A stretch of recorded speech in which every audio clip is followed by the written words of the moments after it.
大家好，我係廣東人劉飛龍。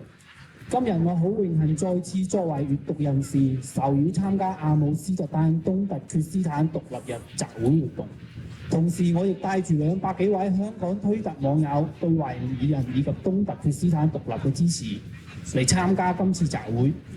喺歷史上，東突厥斯坦人民2次建國，至今依然為光復東突厥斯坦而抗爭。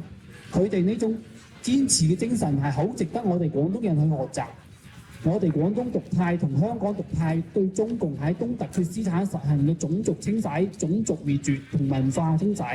係一樣感同身受，所以我哋獨立派應該企埋一齊對抗專制大一統中國，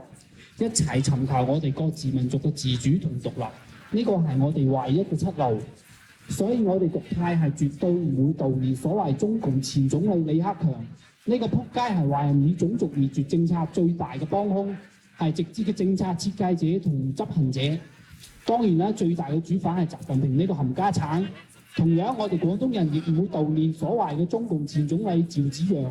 呢個撲街冚家產主持嘅廣東土改運動就屠殺咗超過5萬廣東人。所以我哋獨派係絕對唔會接受中國專制大一統乃至民主大一統嘅敘事方式。我哋係絕對唔會，亦都唔應該發明呢啲不知所謂嘅中國民軍夢。共產黨員冇一個係無辜嘅，特別呢啲踩住老母白骨上位嘅共產黨高官，全部都係冚家產，全部都應該落地獄。今日係11月12日，東突厥斯坦獨立日，而11月9日係我哋廣東獨立日。我哋身處民主自由國家嘅廣東人，例如廣府人、客家人、潮汕人等，唔好忘記仲喺中國專制大一統下水深火熱嘅南越同胞。我哋應該秉承閱讀先驅歐舉格、陳炯明遺志，